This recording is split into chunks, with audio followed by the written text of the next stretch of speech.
관훈 라이트클럽에 오신 여러분 환영합니다. 반갑습니다. 반갑습니다. 고맙습니다. 반갑습니다. 네. 자, 2019년에 이제 마지막 방송이 될 것 같습니다. 네, 마지막 방송이죠, 뭐. 마지막이죠. 네. 뭐 특별한 일이 있다고 내일 나와서 방송할 거 아니잖아요. 아, 네, 안 됩니다. 네. 아니 뭐 저 공수처 법안도 통과됐기 때문에 그렇지. 굳이 뭐 내일 나올 이유가 없습니다. 아, 심지어 필리버스터 내일 쉽니다. 네. 예, 그래요. 고위공직자범죄수사처가 통과됐습니다. 권은희 아니 뭐 막판 변수다 그랬는데 12표밖에 없어. 12표 무슨 변수야 이게. 변이 됐죠, 그냥. 아니 그러니까 이게 말이죠. 언론이 아니 12표밖에 안 되는 권은희 수정안을 갖고 무슨 뭐 대단한 뭐 변수가 될 것처럼 설레발을 떨었어요. 이게 누구를 위해서 설레발을 떤 겁니까 이게? 그러니까 저는 이제 그 권은희 그 법안도 그렇고 비례한국당이라든가 네. 이런 논란도 너무 좀 과잉 의미 네, 부여를 하는 너무, 것 같아요. 우리 유권자들을 너무 좀 졸로 보는 듯한 그런 경향도 있는 것 같고. 아, 네, 159표까지 나올 줄은 난 꿈에도 몰랐어요. 예, 네, 꽤나 많이 대단한 표 결집이었고요. 이인영 더불어민주당 원내대표, 원내 전략 잘 짰어요. 네, 정말 박수를 보내지 않을 수 없습니다. 사실 그 형을 별로 안 좋아했거든. 안 좋아했어. 왜 안 좋아했습니까? 실력도 없고 뭐 그냥 말만 앞서는 사람. 너무 좀 유한 것 같다. 아니 그게 아니라 그냥 뭐 그냥 무임승차한 사람 이렇게 봤는데 아니야. 아하. 컨텐츠가 아주 탄탄한 분이었어요. 음. 이인영 원내대표 정말 잘했습니다. 제일 먼저 박수를 보내야 할 것 같고 줄 건 주고 또 받을 건 받고 또 이렇게 해서 여기까지 온 거 아닙니까? 참고로 이인영 원내대표 저희 지역구입니다. 그래요. 네. 너무너무 잘하셨어요. 정말 훌륭하고 박수를 보내 마땅합니다. 자, 그나저나 지금 자유한국당 같은 경우는 네. 지금 뭐 황교안이 요란을 떨긴 했지만은 1년 동안 아무것도 한 게 없어요. 그렇잖아요. 황교안이 나서 가지고 지나 광 팔았지 뭐 솔직히 얘기해서 원내 전략 잘 짜가지고 물론 원내대표가 하는 원내 전략이긴 하지만은 당이 지지율이 올랐습니까? 뭐 자기 때 당선되고 반짝 올랐지만은 출구 타양세였고 지금 입법 전쟁에서 단 한 번도 승리를 한 적이 없어요. 나름 성과가 좀 있었습니다. 뭐냐면 머리를 삭발했고 병원에 좀 들락날락거리셨고. 아니 뭐 그건 성과가 아니라 그 성과를 굳이 찾자면은 가발이 아님을 입죠. 이거 정도는 굉장히 소득이다. 네, 이런 생각이 들었어요. 어쨌든 뭐 저쪽에서는 자유한국당으로 결집을 할 테니까 한 30%? 한 그 정도를 이제 넘느냐 안 넘느냐 이제 그 싸움일 것 같아요. 아니 이제 나는 다음 총선 때 말이죠. 굉장히 자유한국당이 곤란에 처할 것이다. 지금 뭐 비례한국당 만든다 지랄 발광을 하는데 아니 뭐 실력을 보여줘야 뭐 자유한국당이든 비례한국당이든 밀어줄 거 아닙니까? 이제 이로써 자유한국당이 폭망함으로써 이제 새로운 보수당, 우리 공화당, 기독자유당 등등 이 보수 정당들이 활동할 공간이 넓어졌다. 만약에 자유한국당이 여기서 비례한국당까지 만든다, 네. 이제 전쟁이 쉽지 나가는 않아요. 겁니다. 네. 보수 세력끼리의 전쟁이 어마어마할 겁니다.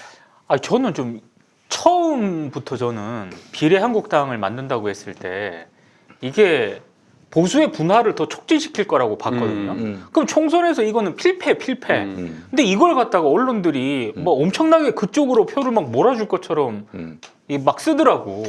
게다가 이 한나라당의 향수를 자극할 수 있는 새로운 정당이 만들어졌는데 핵나라당. 아니 왜 실제로 그래서 내가 아는 사람들하고 네. 진짜 상황이 심각해지면은 그거 한번 해볼까 싶었어요.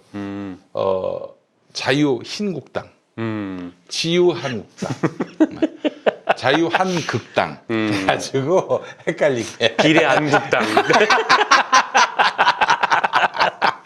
그렇게 해가지고 결국 자유한국당의 표를 분산시키게.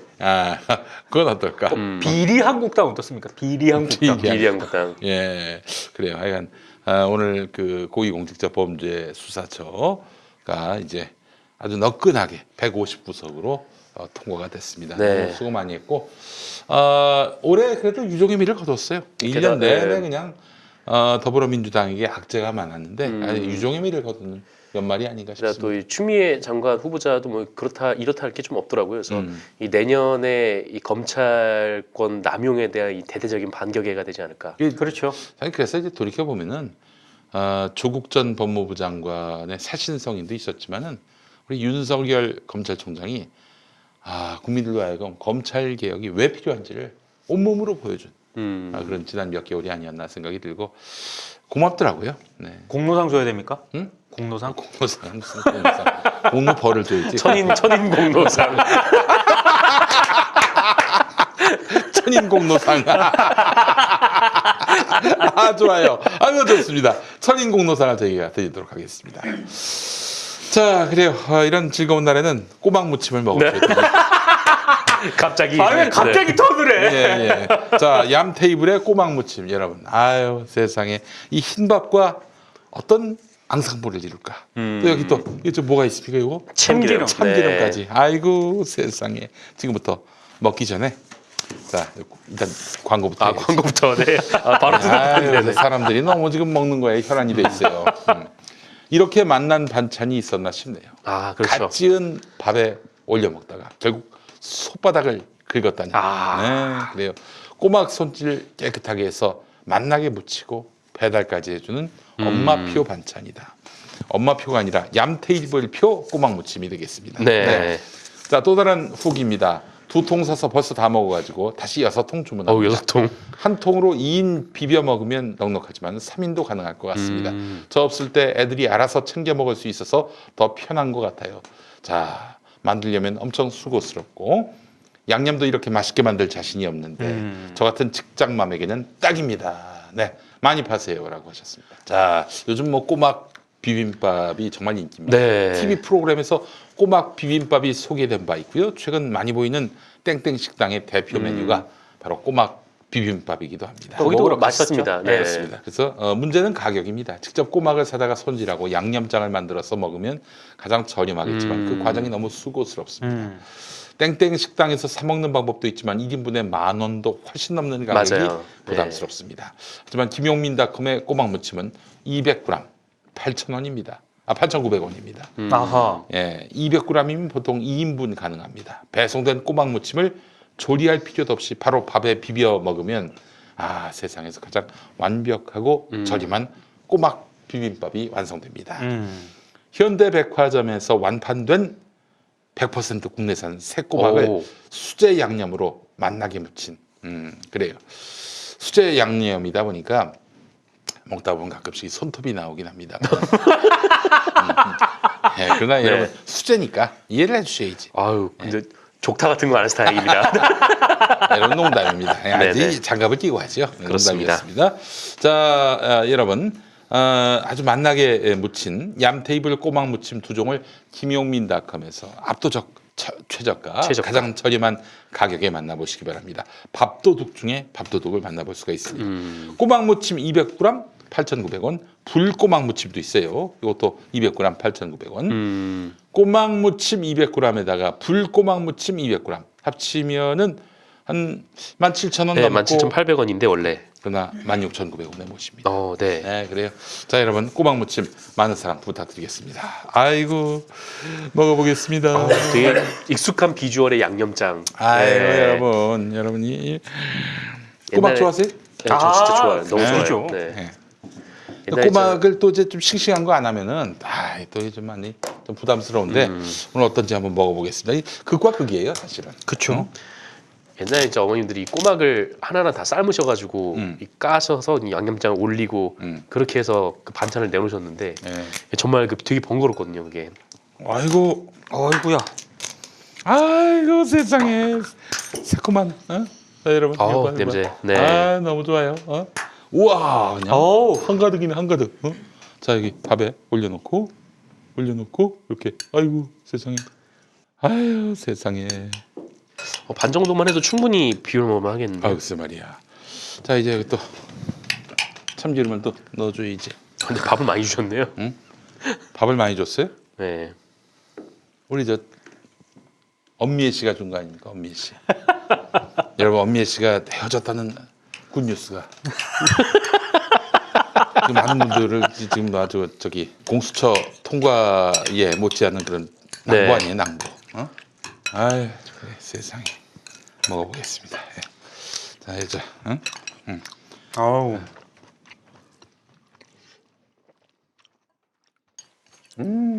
아우. 진짜 맛있다 이거. 진짜 얌테이블은 너무 맛있게 한다 진짜. 아 진짜 땡땡 식당보다 진짜 맛있네요. 더. 아 훨씬 맛있습니다. 땡땡 식당도 드셔보셨어요? 네 먹어봤는데 거기도 맛있었거든요. 근데 개인적 취향은 이게 더 맛있습니다. 아 그래요. 근데 아 소고기 묵국 여기 진짜 먹으면 땡땡 식당은 맛있긴 한데 이게 밀도가 좀 낮아요. 그러니까 양념 밀도가 지금 이 얌테이블 꼬막이 훨씬 세요. 야. 아 꼬막이 엄청 쫄깃쫄깃하네요. 자칫 잘못하면 싱싱하지 않은 꼬막을 먹을 때 그 네. 이게 아니야. 이거 아주 싱싱해. 네. 술안주. 아 술안주도 맛있어. 이거 어떻게 술안주를 어떻게 먹어 이걸로? 아니 그냥 이 집어 먹어도 될 것 같은데요. 그냥.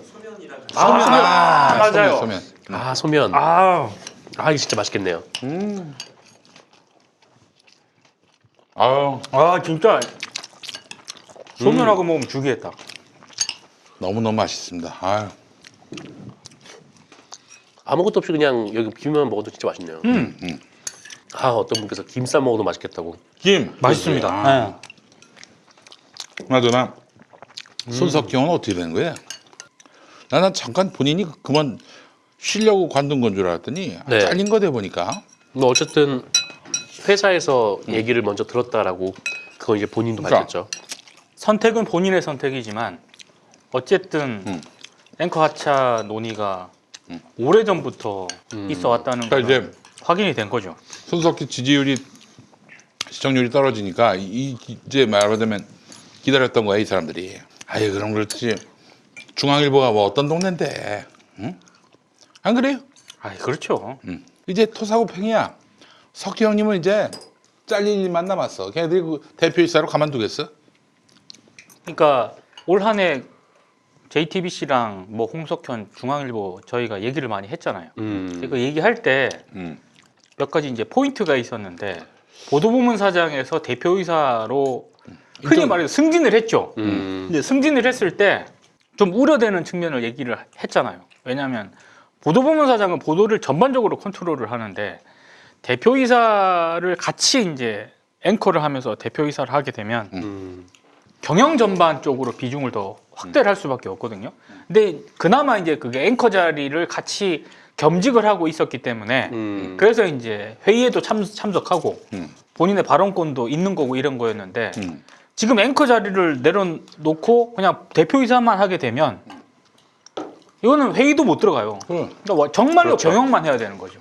그러니까 근데 보도에서 완전히 손을 떼게 되는 거예요. 손석희라는 우리나라에서 가장 신뢰받는 언론인 중에 한 명이 현장이 아니라 그냥 경영을 한다라는 게 잘 그림이 그려지지 않는. 그거는 한마디로 이건 적절한 비유가 될지 모르겠지만 페라리를 용달차 뭐 사용하듯 이렇게 사용한다고 봐야 되는 거죠. 손석희 사장을 JTBC가 어떻게 활용할지 모르겠지만, 네. 페라리로 이제 짜장면 배달하는 거야. 정확한 표현이야. 페라리로 짜장면 배달하는 거야 진짜. 저작거리에 이런 사람들이 얘기하는 게 별로 와닿지 않을 수 있는데 우리 예측에 틀린 적이 있었습니까? 없었어. 처음에 우리가 예측하면 항상 언론계의 첫 번째 반응은 그겁니다. 너무 너무 소설 쓴다. 너무 앞서가는 소설 시나리오다. 근데 결국에는 비슷하게 가지 않습니까? 그럼. 예. 석희 형님은 빨리 MBC로 가신 게 어떨까 싶네. 사장 공모를 해서 그럼. 어쨌든 뭐 현역 앵커라 이렇게 좀 스카우트 되는 게 더 낫지 않을까라는 생각도 들고요. 근데 또 본인이 뭐 아나운서로 가는 것도 아니고 뉴스 전반을 다 본인이 장악을 해야 손석희 표 뉴스가 나오는 거지. 근데 홍석현 회장이 그 손석희 대표이사를 JTBC로 데려가면서 처음에 정권을 다 줬잖아요. 맞아요. 보도부문 사장을 하면서 그게 내가 봤을 때는 손석희 대표이사가 누릴 수 있는 최대치 권한이었어요. MBC는 또 다르죠. 그건 MBC를 가든 어디를 가든 그 정도 권한을 안 줍니다. 네. 그러네. 그걸 누구보다도 손석희가 잘할 것이고. 그렇죠. 만약에 YTN가 봐. 우리 손석희 형이 그냥 막내들한테부터 이제 밟히는 거야. 만약에 정말 이건 그냥 농담이겠지만 만약에 그쪽으로 한다면 제가 뜯어 말리고 싶습니다. 다 먹었네. 아 세상에. 여러분 내가 다 먹었어요. 불고만 무침도 매우 궁금하네요. 응? 글쎄. 불고막 무침은 매운 건가요? 아 이거 한번 먹어보고 싶다 진짜. 어우 진짜 맛있네요 여러분. 어우. 너 밥도둑이 따로 없어. 그러니까 우리나라의 쌀 생산량이 뭐 다이어트 바람 때문에 네. 많이 줄어든다고 하는데 그럴 때는 딴 거 없어요. 꼬막 무침을 많이 만들어내면 됩니다. 이게 한 그릇으로 끝낼 수가 없는 거죠. 맞아. 이 게장 같은 것보다도 훨씬 저렴하니까 부담도 좀 덜하고. 글쎄 네. 말이에요. 자, 관훈 라이트클럽. 제가 작년에 이맘때쯤에 네네. 2019년 대전망을 했습니다. 대전망. 네. 이제 제가 자신 있게 전망했던 게 홍석현 회장이 정계에 입문할 것이다. 그렇게 아까 뭐 얘기를 했습니다. 우리가 틀린 게 어딨어 막 그러지 않았어요? 아 정확하게 네. 김명민 선수가 더불어민주당에 입당할 것이다. 근데 사실은요, 제가 그렇게 얘기함으로써 바람을 뺀 겁니다. 바람을 뺀 거예요. 네. 이 전형적인 시사평론가들의 약 파는 방법. 아니 제가 아는 뭐 아마 정상근 선수도 알 텐데 뭐 언론사 사장을 하셨던 분이 네. 정확하게 2012년 대선 때 네. 문재인 대통령이 된다고 예언을 하지 않았습니까? 예. 근데 박근혜가 됐잖아요. 네. 그때 후배들이 아니 예언이 틀리지 않았냐고 그랬을 때 그 언론사 사장님께서 뭐라고 그랬어요? 뭐라고 해주셨습니까? 뭐라고? 댓글 조작이 있었잖아. 혹시 제가 아는 그 사장입니까? 그 사장입니다. 네. 정철원 기자가 둘째를 뵀을 때 아들이라고 예언했다가 딸이 출산했던 그 사장을 얘기하는 겁니까? 예, 그 사장입니다. 예, 그래요. 그 언론계 펠레네요. 언론계 펠레. 예, 알겠습니다. 예, 저는 뭐 확실히 1년을 돌아보면서 역시 열쇠말은 하나다. 반동이었다. 역사를 이제 후진시키려는 세력들이 그 어느 때보다도 목소리를 높였던 한 해가 아니었나. 그들의 그 힘은 어디서 나왔는가? 그들의 자신감은 어디서 나왔는가? 생각해보면 유튜브였다. 자기들만 보는 채널에서 그렇게 용기를 얻은 거예요. 아, 나만 이런 생각을 갖고 있는 게 아니구나 하는. 네. 내년에 이 유튜브가 얼마나 큰 착시였는지, 착시 효과를 낳았는지, 우리로 하여금 오판하게 만들었는지 내일 여러분들, 내일이 아니라 이제 올 4월 총선을 통해서 입증될 것이다. 이렇게 생각을 합니다. 어떠세요?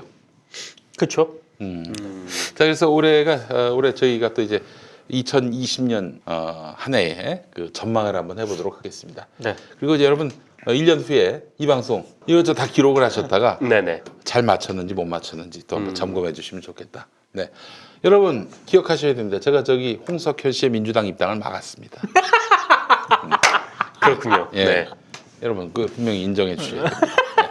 알겠습니다. 자, 오늘 저 민동기 기자가 준비해 오셨어요. 네. 예. 2020년 언론계 이슈와 음. 전망인데 네. 가장 큰 제 개인적으로 그 관심사는 JTBC의 우경화. 우경화. 예. 손석희가 빠짐으로써 이제 네. 우경화가 될 것이다. 그러니까 단순히 그 뉴스룸의 앵커가 교체된다.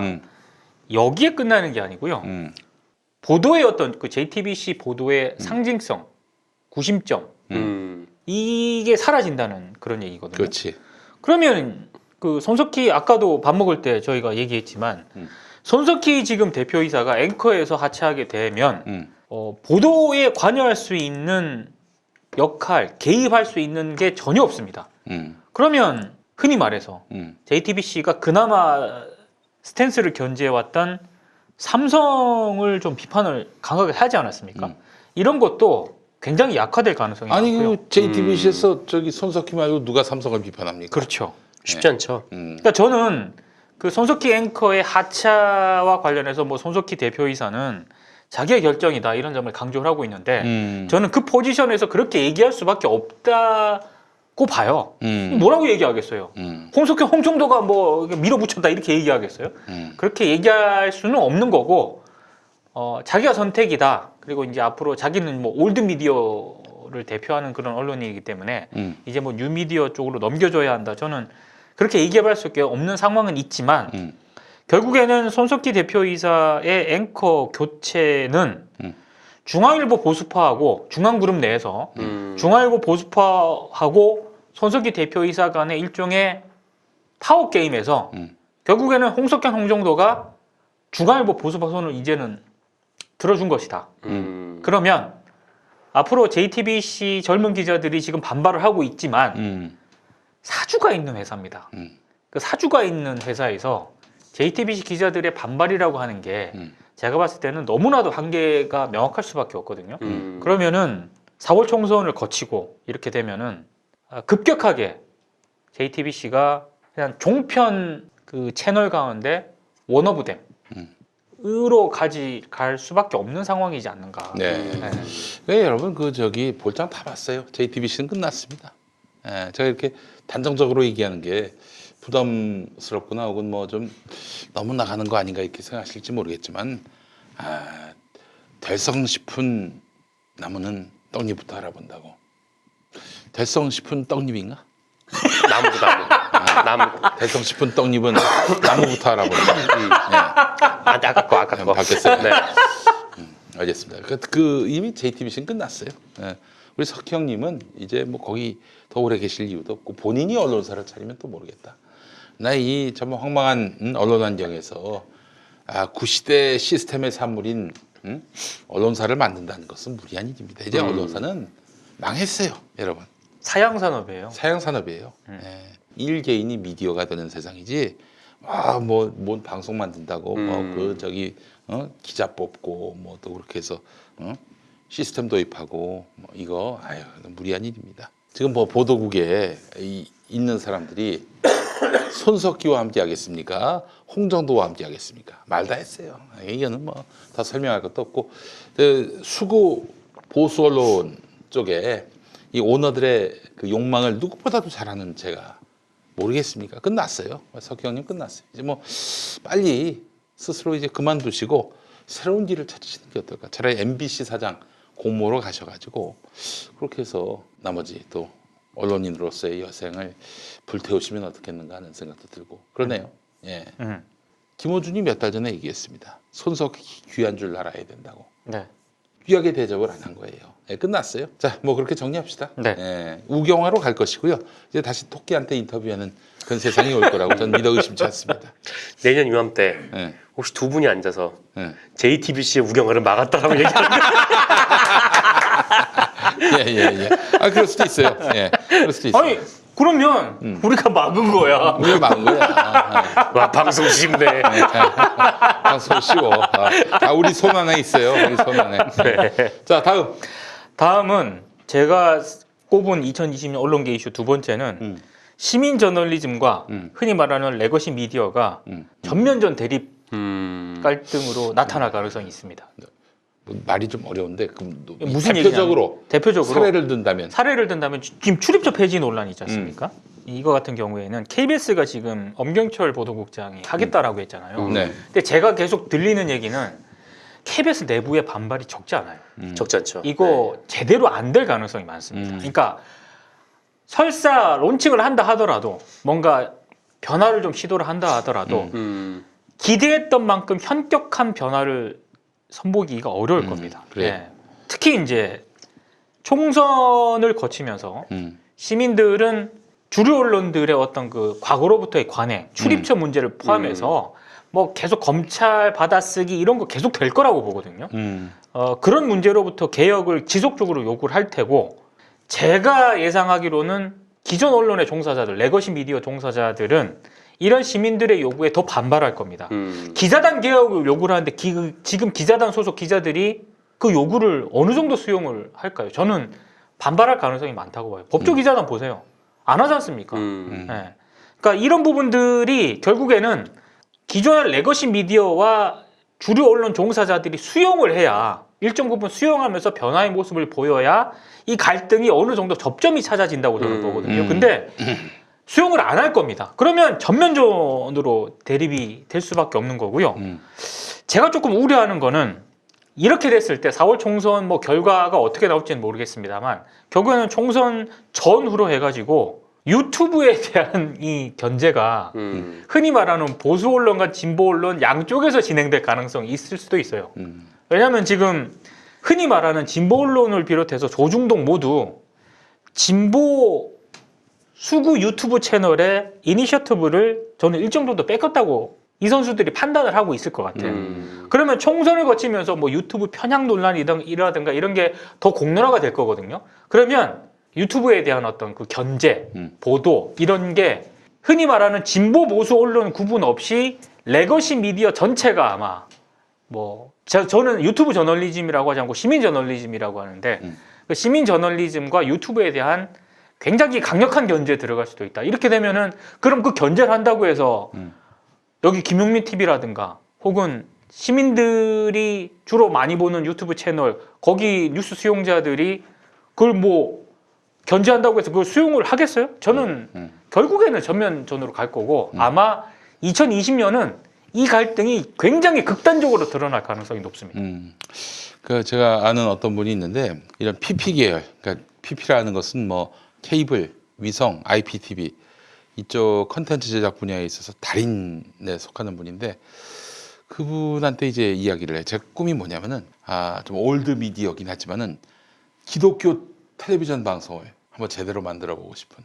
그러니까 그 여기서 말하는 기독교 텔레비전 방송이라고 하는 게 PP로 들어간다는 PP로 거죠? 들어갔죠. 그렇죠. 오. 그랬더니 한 얘기가 형 그런 거 하지 마세요.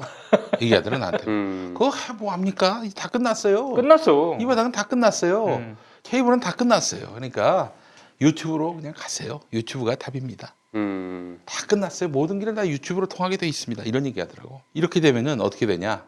지상파나 이런 케이블이나 이런 쪽에 있는 PP나 지상파 방송들이 유튜브 들어오면은 그래도 품질은 제일 좋지. 안 그래요? 그렇죠. 어? 뭐 기반 시설이나 제작 인력들이 있는데 그들도 이제 n분의 1이 될 뿐이에요. 이 채널 안에서는. 네. 뭐 기성의 그 케이블 채널이나 이런 사업자들이 갖는 그런 기득권이라고 하는 것이 이제 무의미해졌어. 내가 텔레비전을 벌써 5개월째 안 키고 있습니다. 그래 놓고 월 꼬박꼬박 그 케이블 비용이 나가요. 그래서 이거 참 끈짜니 이게 참 섭섭할 것 같고 왠이 또 괜히 필요할 것 같고 또 계속 또 보자니 돈이 나가고 고민이 많아요 요즘. 네. 예. 그래서 그분 얘기도 쓸데없이 저기 뭐 이런 케이블 TV 만든다고 돈 들이지 마시고 그냥 그건 아예 생각을 접으시라고. 이거는 종이 신문보다도 먼저 망할지 모른다. 그런 얘기까지 하더라고요. 케이블 같은 경우에는 예. 네. 지상파들도 그렇고 케이블도 네. 유튜브 제작 콘텐츠 비중을 더 높이고 있잖아요. 음. 내년은 더 높일 수밖에 없는 상황이에요. 그래서 아마 내년에 내년은 아니겠지만은 한 10년 안에 몇몇 종편들은 우리 저 케이블로 해서 너무 비용이 많이 든다. 그냥 우리 그냥 사업 접겠다. 하고 반납할 가능성도 혹시 있지 않겠는가. 그런 생각이 들어요. 아니면 뭐 저기 시설 대여 업체, 그렇지.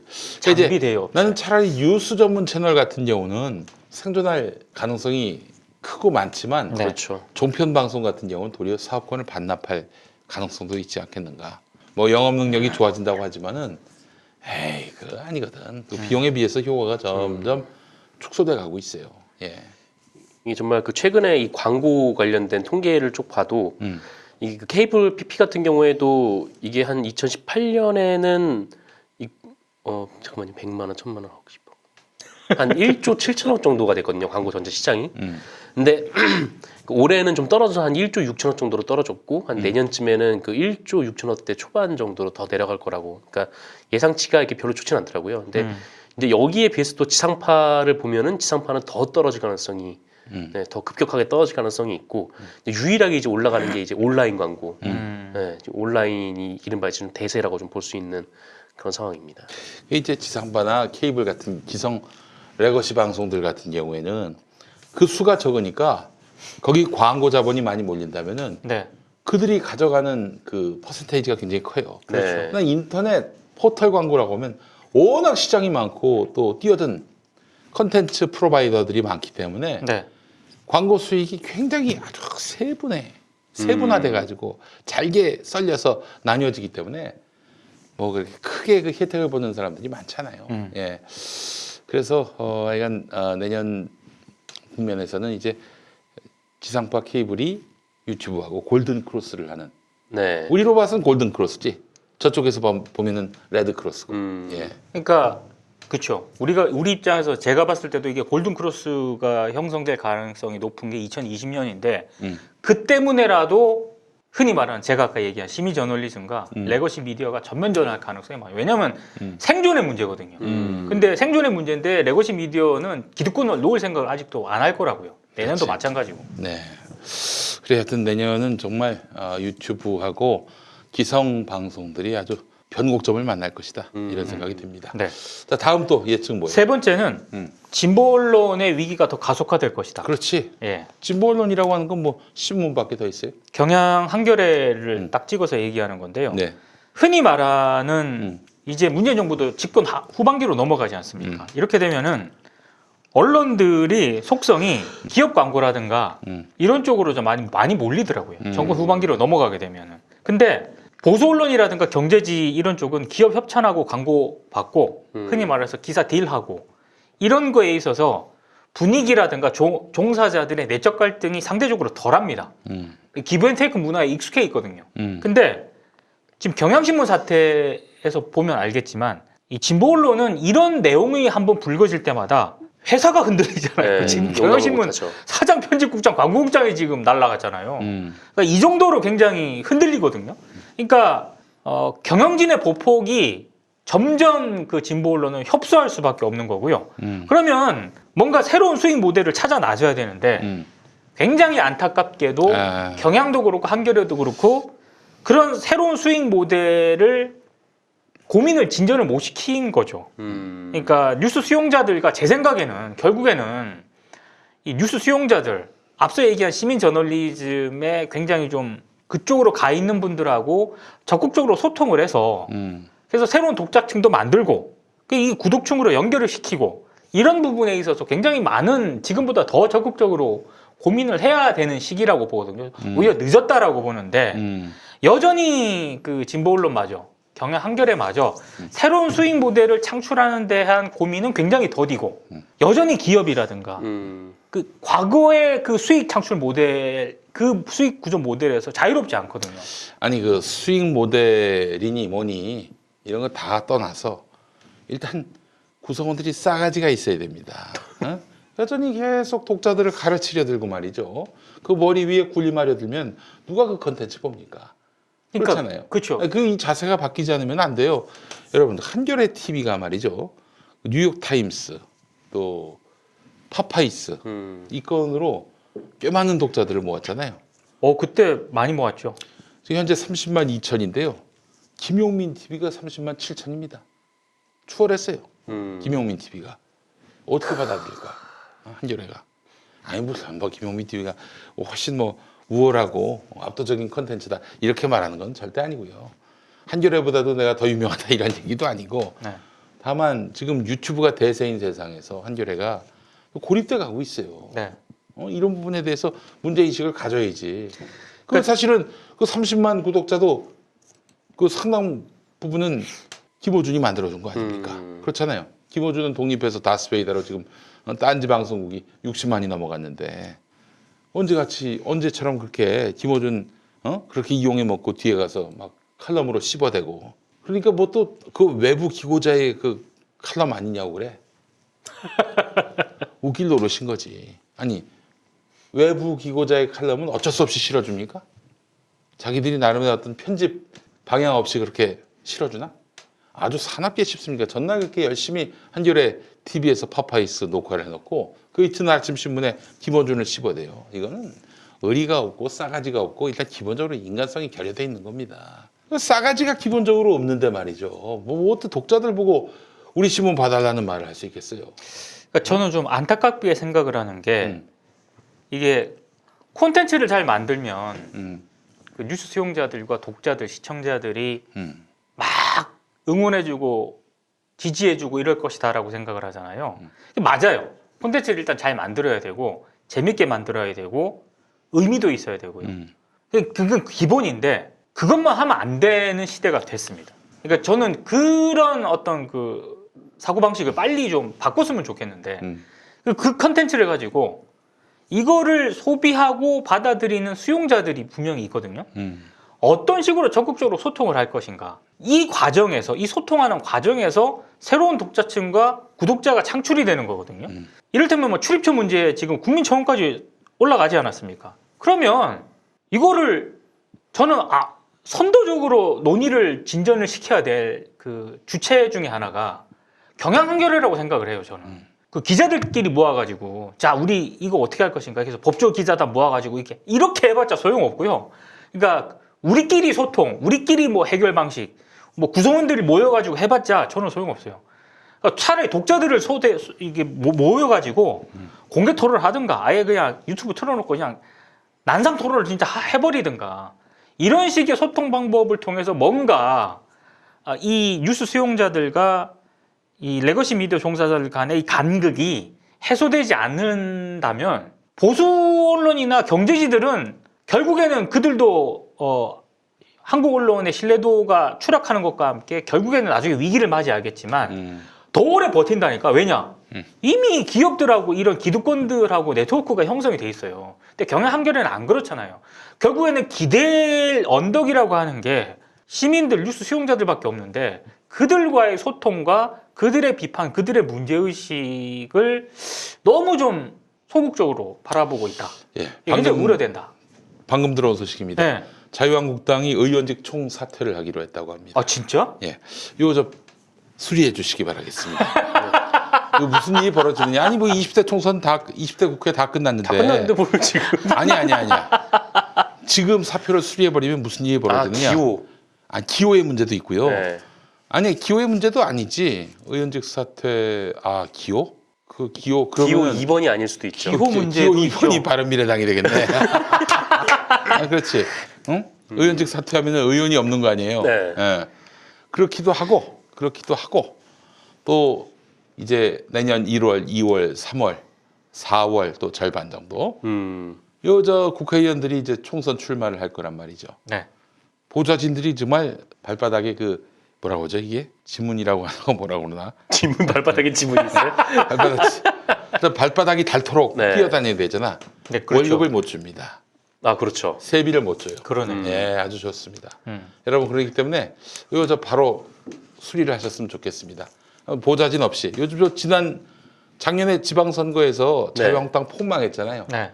지금 자기 선거를 도와줄 지역 조직이 다 붕괴됐어요. 지금. 없죠. 돈도 없고. 이런 가운데 보좌진까지 월급 못 줘봐. 응? 근데 이거 그러면 누구 생각일까? 이거는 아마 황교안 아니면은. 근데 이게 오늘 그렇지 않아도 홍준표 형이 페이스북에다 글을 하나 썼는데 굉장히 골 때리게 썼어요. 이 형님이 누구보다도 이 지금 자유한국당의 실상을 잘 알고 있는 분이야. 난 그래서 지금 자유한국당의 그 당대표나 이런 사람들의 멘탈리티를 알려야 한다면은 홍준표 페이스북을 봐요. 읽어볼게요. 이 목숨 걸고 막는다고 수차례 공언하더만 무기력하게 모두 줘버리고 이제 어떻게 할 거냐. 뭘 믿고 여태 큰 소리 친 거냐. 그러고도 내년 초에 당원들 모아놓고 면피를 위해서 헛된 희망 고문 또 할 거냐. 이젠 의원직 총사퇴도 의미 없다. 야당의 존재 가치가 없다면 오늘 밤이라도 모두 한강으로 가라.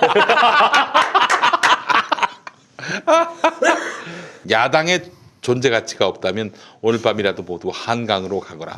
도대체 지난 1년 동안 뭐 한 거냐. 그리고 견제하겠다고 내년 총선에 국민들에게 표 달라고 할 수는 있겠느냐. 네, 이런 말을 했습니다.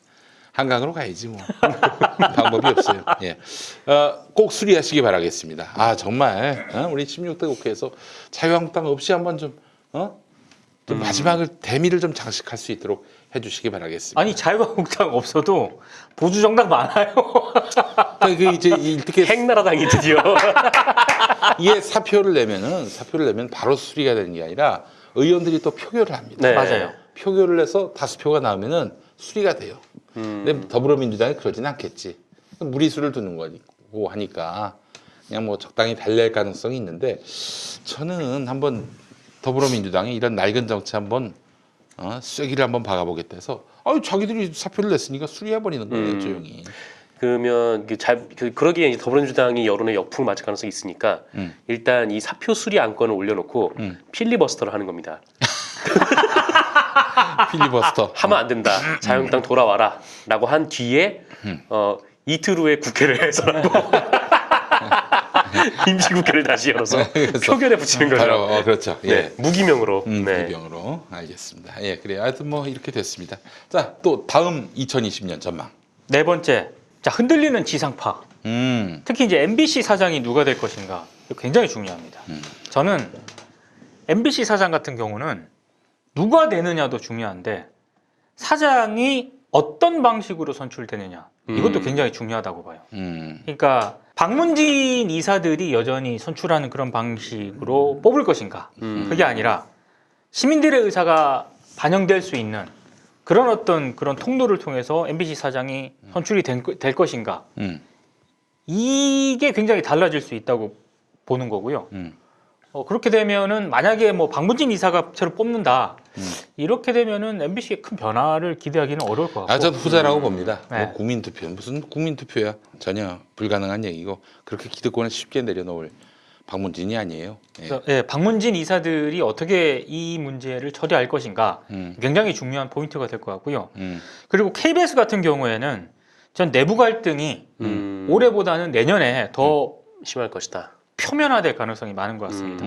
일단 그동안 숨죽였던 보수 세력들, 골수, 우파 이분들이 공개적으로 이제 저항을 할 가능성이 많고 특히 이제 개혁적인 언론으로 분류가 됐던 이런 그런 KBS 언론인들도 일부 전부는 아니지만 뭐 출입처 문제라든가 어떤 관행으로부터의 탈피를 계속 요구를 받고 있잖아요.